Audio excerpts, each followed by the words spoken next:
Historia de México 2. Programa 1.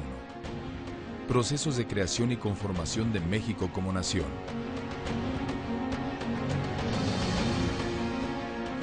Propósito. En este programa identificarás los principales procesos de creación y conformación de México como nación independiente. El país que conocemos se formó a lo largo del tiempo, a partir de acontecimientos y procesos que poco a poco lo fueron modelando.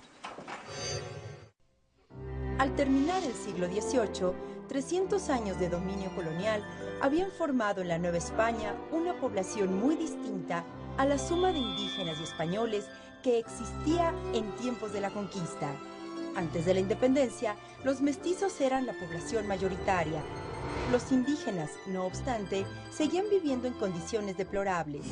Tanto los mestizos como los indígenas carecían de las oportunidades de que gozaban los criollos, hijos de españoles, y los propios peninsulares, quienes ocupaban la cúspide de la pirámide social.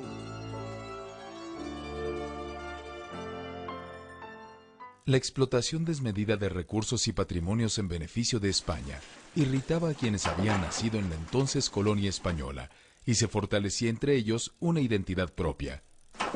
Los criollos también empezaron a tener conflictos con los españoles. Acontecimientos del exterior hicieron pensar a algunos en la posibilidad de separar a la Nueva España de la influencia peninsular para crear una nueva nación. Se dan las primeras conspiraciones contra los españoles.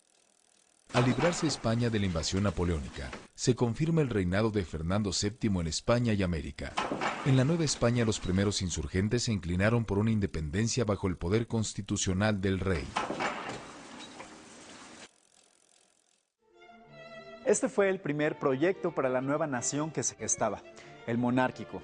El proyecto nacional monárquico proponía un reino absoluto que preservara los privilegios de criollos y peninsulares. A este proyecto se sumaron también algunos peninsulares, quienes temían que sus privilegios fueran afectados por un cambio liberal en España. 10 años de rebelión afectaron el poderío de España y también la economía de la colonia en disputa. En este lapso se perfeccionó otro proyecto de nación, el republicano. Este, impulsado por mestizos y algunos criollos, incluidos algunos militares del ejército realista, proponía una república en la que mandara la ley y fuera el pueblo el que se gobernara a sí mismo mediante elecciones. En 1821 se acordó la paz y se consumó la independencia.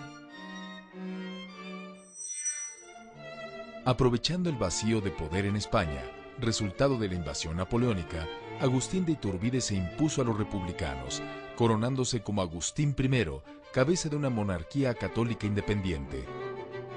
El primer imperio nació agobiado por los años de la Guerra de Independencia, con una economía deprimida, un erario público sin recursos y la mayor extensión territorial que México llegó a tener jamás, la misma de la Nueva España. El descontento de los republicanos forzó a que el emperador Iturbide saliera del país un año después y luego, en un fallido retorno, fuera fusilado. Con la salida de Iturbide, el proyecto monárquico quedó abandonado por mucho tiempo. Se fortaleció el proyecto republicano, aunque con dos bandos, el liberal o federalista y el conservador o centralista. Desde muy temprano, en 1822, apareció una figura que durante gran parte del siglo XIX, hasta 1855, entraría y saldría de la escena militar y política, atizando la división con diferentes banderas. Antonio López de Santana fue 11 veces presidente de México, 5 como liberal y 6 como conservador. En su primera aparición, apoyó el derrocamiento de Iturbide.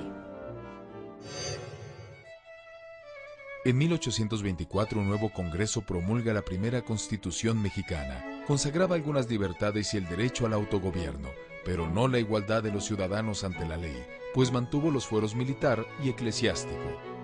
Reconocía solo a la religión católica. Al buscar un equilibrio entre instituciones coloniales e ideas liberales, dejó descontentos a muchos. Comenzó una lucha de 30 años entre los proyectos conservador y liberal. El joven país vivía en crisis, sin dinero ni reconocimiento internacional. La Primera República se desenvolvió entre el caos y el divisionismo. Las luchas internas fueron abanderadas por logias masónicas, integradas principalmente por militares, la logia escocesa, conservadora, y la yorquina, liberal. La primera sucesión presidencial, en 1828, fracasó por un pronunciamiento de Santa Anna a favor de Vicente Guerrero. A Guerrero en el gobierno y a Santa Anna en el ejército les tocó derrotar en 1829 en Tampico al último intento español de reconquista. Un nuevo levantamiento de Santa Anna lleva al poder en 1830 al vicepresidente de Guerrero, el conservador Anastasio Bustamante. Durante ese gobierno, Lucas Alamán, secretario de Relaciones Exteriores, fundó el Banco de Avío, que prestaba dinero con bajo interés a empresarios para que adquirieran maquinaria y equipo para la industria o semilla y pies de cría para mejorar la agricultura y la ganadería. A los conservadores correspondió hacer el primer intento serio del México independiente por mejorar la producción, aunque con poco éxito. El Banco de Avío fue cerrado en 1842, sí, por Santa Anna. Durante el gobierno de Bustamante fueron fusilados Vicente Guerrero y otros liberales radicales. Había desconfianza de que Bustamante se inclinara por el centralismo. Santa Anna, que ya quería ser presidente, aprovechó para iniciar otro levantamiento en 1832. En 1833 hubo elecciones, en las que ganaron Santa Anna y el liberal Valentín Gómez Farías. Como Santa Anna se la pasaba entre su hacienda de Veracruz y el sofocamiento de levantamientos conservadores, Gómez Farías gobernó prácticamente solo. La primera reforma de 1833, que llevó a cabo, por cierto, el gobierno de Valentín Gómez Farías como vicepresidente y Antonio López de Santa Anna como presidente, tuvo como propósito fundamental una modernización y secularización de la vida social del México independiente. El rechazo conservador a las reformas de Gómez Farías fue manipulado por Santa Anna para reasumir la presidencia, desde donde se opuso a lo que primero apoyó. Mientras tanto, las excolonias inglesas, ahora como los Estados Unidos de América, buscaban más territorio para desarrollarse. Desde la época colonial habían insistido en comprar los territorios del norte, que seguían poco poblados y sin mayor presencia del gobierno central. Estados Unidos miraba con buenos ojos los intentos del estado de Texas por separarse de México. La amenaza de Texas sugería que el federalismo no era bueno para mantener la integridad del territorio.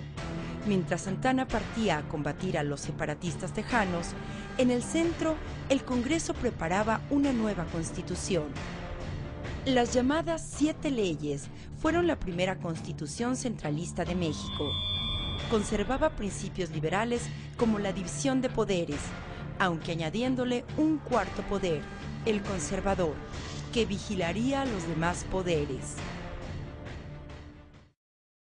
Para efectos políticos de la composición de los grupos políticos, la reacción más importante vino paradójicamente de los propios liberales, pero sectores más moderados.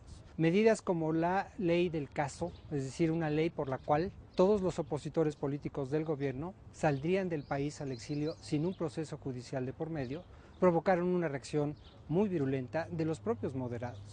En realidad, lo que se provocó fue un proceso de contrarreforma que encabeza el propio Antonio López de Santa Anna. Él invitó al Congreso a que lo hicieran, no hay acuerdo con el Congreso, entonces se tiene que convocar a otro Congreso a través de elecciones generales. Ese Congreso llevó a cabo la contrarreforma, la derogación de la mayoría, no de todas las medidas, pero sí la mayoría, y esa contrarreforma culminó finalmente en la centralización política del país. Esto se combina con intentos separatistas, desde luego el caso más extremo es el de Texas, que va a afianzar la opinión de la mayoría de las regiones del país por centralizar la autoridad e impedir la desintegración del país. Texas se declaró república independiente en 1836. Santa Anna fracasó en su intento de someter a los rebeldes tejanos, principalmente protestantes y esclavistas.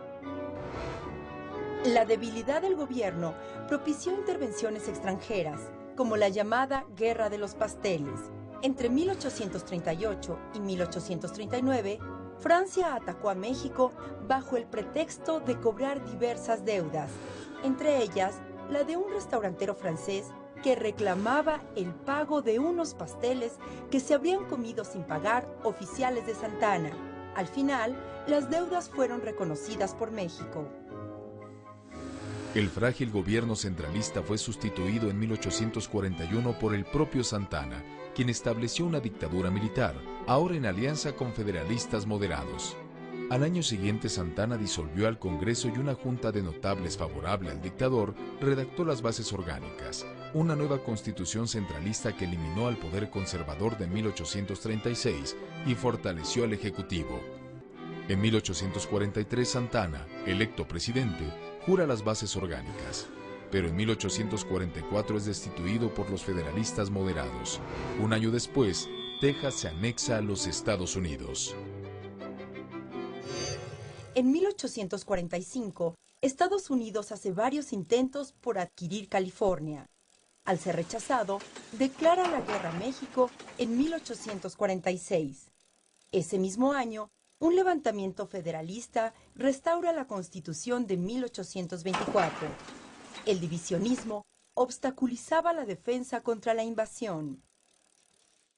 El ejército mexicano se enfrentó en desventaja a uno de los más poderosos ejércitos de la época. Mientras México avanzaba de sur a norte, Estados Unidos atacaba en varios frentes. Para principios de 1847, Nuevo México y California ya eran de Estados Unidos. El Frente del Golfo tomó Veracruz, Puebla y la Ciudad de México. Santa Anna retiró a su ejército de la capital, que fue defendida heroica e inútilmente por el pueblo. El 14 de septiembre de 1847, la bandera norteamericana ondeaba en Palacio Nacional. Santa Anna renunció a la presidencia. En 1848 se firma un abusivo tratado de paz por el que México reconocía la pérdida de más de la mitad de su territorio, incluyendo a Texas hasta los límites con el río Bravo. En agosto de 1847 se dio aquí una de las batallas más cruentas de la Guerra de Intervención. Al mando del general Anaya, un batallón de soldados irlandeses se unió a los mexicanos para hacer frente al ejército invasor del que habían desertado. Al ser tomado el edificio, los sanpatricios fueron cruelmente torturados y ejecutados por los estadounidenses. Los mexicanos los recordamos con cariño. Una de las consecuencias mayores de este afán de intervención de bienes eclesiásticos o no, como decía hace un momento, fue la división de los propios liberales entre puros y moderados. Esta división política que se da a partir de 1834 tiene su momento más álgido en plena guerra con los Estados Unidos, cuando nuevamente Santa Anna y Gómez Farías, al cargo de la presidencia y vicepresidencia respectivamente, trataron de intervenir bienes eclesiásticos para financiar la guerra contra los Estados Unidos. En febrero de 47, cuando está desembarcando el ejército norteamericano, y en lugar de estar combatiendo al ejército invasor, los mexicanos están combatiéndose a sí mismos. La rebelión de los polcos es esta rebelión que está allá aquí y que es la expresión máxima de la atomización y división que vivió el país a partir de la independencia. Durante la intervención norteamericana, Yucatán era una república independiente separada de México. Antiguos abusos y agravios que venían desde la colonia atizaron una sublevación de los indígenas mayas, conocida como la Guerra de Castas, en la que estos se enfrentaron sangrientamente contra blancos, criollos y mestizos. El conflicto perduró hasta entrado el siglo XX. Después de la Guerra de Intervención norteamericana, continuaron las recriminaciones entre liberales y conservadores. Hacía falta un gobierno fuerte, se decía. En 1853 regresó al poder el seductor de la patria, el general Santa Anna, quien estableció una férrea dictadura transfigurado en Su Alteza Serenísima. Por la falta de recursos, decretó impuestos absurdos de los que no se salvaron ni los perros ni las ventanas. Ante un nuevo embate expansionista norteamericano y temeroso de otra guerra, Santana aceptó la venta de la Mesilla a cambio de 10 millones de pesos. El descrédito de Santana provocó un pronunciamiento de Juan Álvarez e Ignacio Comonfort en Ayutla, por el que se desconocía al dictador y se exigía una república representativa federal. Santana huyó en 1855 y ese mismo año los liberales ocuparon la capital. Juan Álvarez quedó como presidente provisional y se rodeó de una nueva generación de liberales puros que comenzaba a destacar. Inmediatamente se promulgaron leyes contra los fueros militar y eclesiástico. En 1856, durante el gobierno de Comonfort, nuevas leyes desamortizaron los bienes de corporaciones civiles y religiosas y liberaban a los pobres de pagos a la iglesia. Se pensaba que al poner a trabajar los bienes de las corporaciones, se fortalecerían la propiedad privada y el crecimiento de la economía. La Constitución del 5 de febrero de 1857 introdujo los derechos del hombre, garantizando las libertades de educación, trabajo, expresión, petición, asociación, tránsito y propiedad, y la igualdad ante la ley. Ratificaba la soberanía del pueblo, constituido en república representativa, democrática y federal. Prohibía los títulos nobiliarios y los monopolios. Ante la oposición de la Iglesia a la Constitución liberal, Comonfort pensó en dar marcha atrás y se alió a una rebelión conservadora. Juárez se propuso defender la Constitución.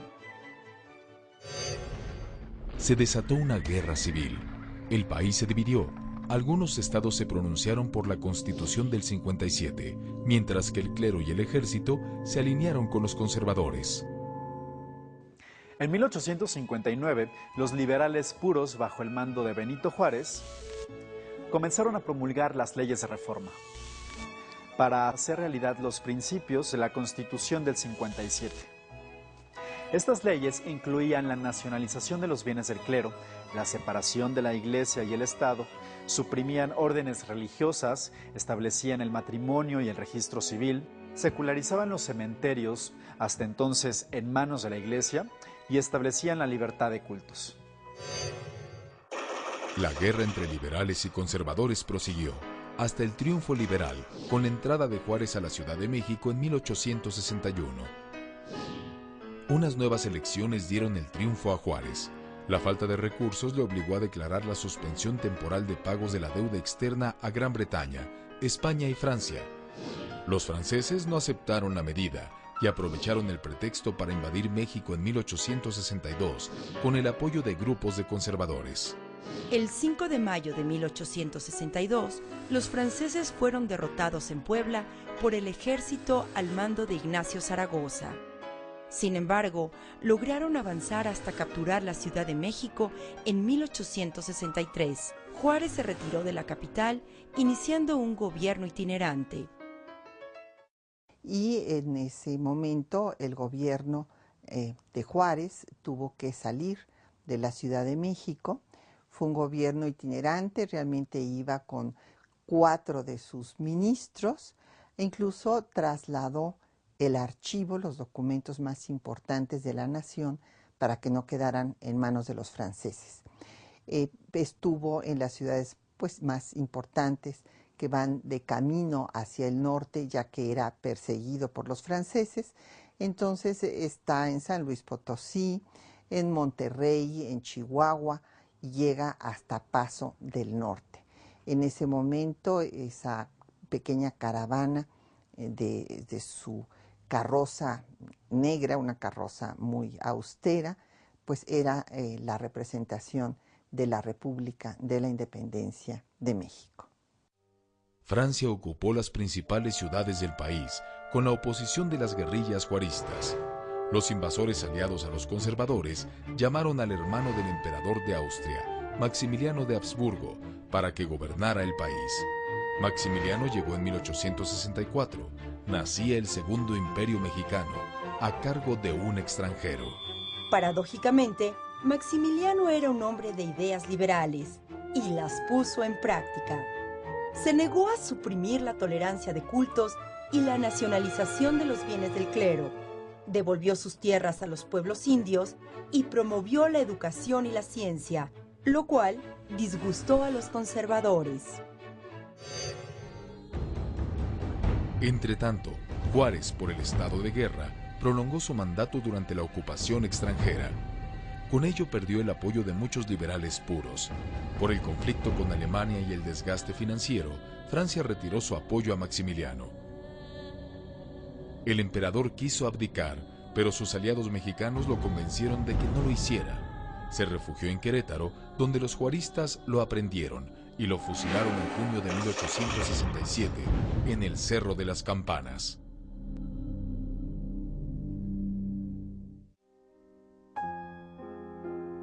En julio, Juárez regresa triunfante a la Ciudad de México.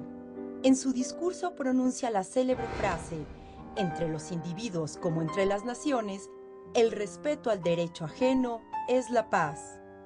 La República quedó restaurada y el proyecto nacional monárquico quedó anulado. El Partido Conservador desapareció de la escena política.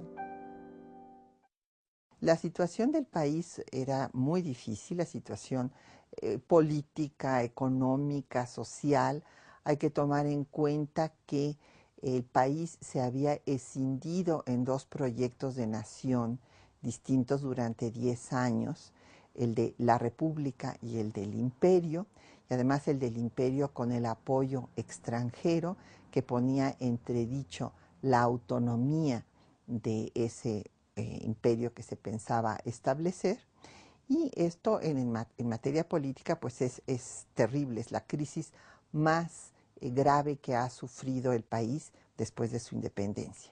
En materia económica, la guerra civil fue seguida de una intervención extranjera que ha sido la intervención más larga también de la historia de México, y en ese sentido la bancarrota del erario nacional pues era total. De por sí habían venido pues teniendo que pedir préstamos los gobiernos una vez consumada la independencia para salir adelante, pero después de la guerra civil se tuvo que pedir una moratoria, esto es una suspensión de 2 años, un aplazamiento del pago de la deuda por 2 años, que fue lo que dio pretexto para la intervención. Como suele suceder con todos los ejércitos de ocupación, comete todo tipo de arbitrariedades, de abusos, arrasaron pueblos enteros, entraron incluso en conflicto con la propia jerarquía eclesiástica, y entonces viene un rechazo a ese invasor, y esto permite, repito, consolidar el triunfo del Estado Nacional Mexicano, entendido como el Estado liberal de derecho. Juárez ganó la presidencia en las elecciones de agosto frente a otros 2 liberales, Sebastián Lerdo de Tejada y Porfirio Díaz. Una vez legitimado en el poder, se propuso modificar la Constitución de 1857 para fortalecer al Poder Ejecutivo frente al Legislativo. Los militares que combatieron por la República se sintieron desplazados por los civiles en el gobierno. Durante su mandato, Juárez trabajó en el saneamiento de las finanzas públicas, el impulso a la producción, las ciencias y las artes. En 1871, Juárez se reelige con la oposición de Porfirio Díaz, quien se pronuncia en contra mediante el Plan de la Noria, al grito de no reelección. El presidente indígena muere de tifo en la silla presidencial en 1872. Podemos hablar de muchos logros de Juárez. En primer lugar, el que prevaleciera el respeto a la ley y a la Constitución. En la primera mitad del siglo XIX, los asuntos políticos se dirimían con las armas en la mano y al margen de la Constitución. Entonces, esta defensa de la Constitución como abogado que era, fue un punto importante. Otro punto fundamental, desde luego, es su defensa de la soberanía nacional. El considerar inadmisible que del extranjero vinieran a imponer un gobierno distinto al que se pudieran dar por sí mismos los mexicanos.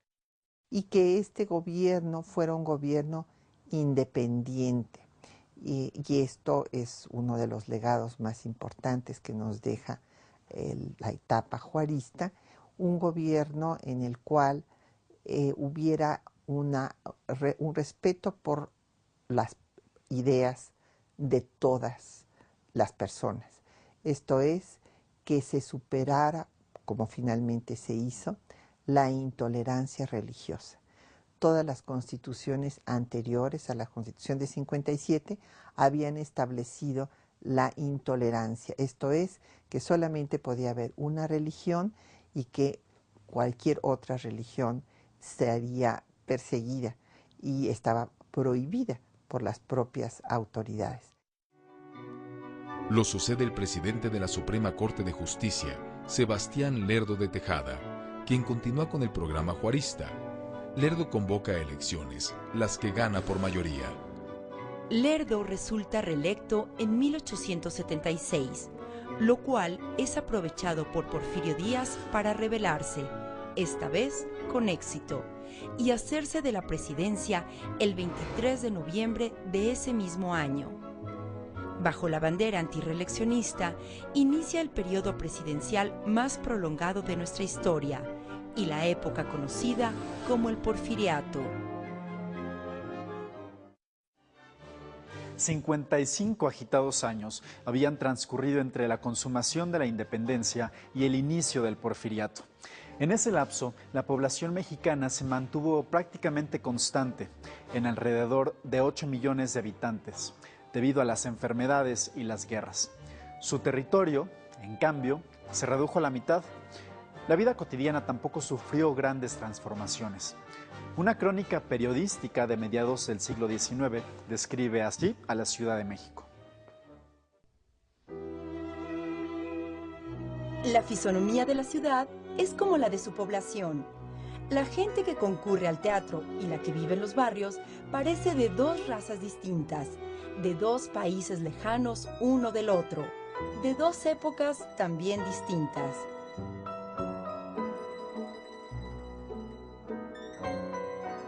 Un elegante jovencito que habita Tacubaya, la ribera de San Cosme o las calles de Plateros es un perfecto parisiense. Un habitante de los barrios de San Pablo o La Palma es un árabe de las cercanías de Melilla.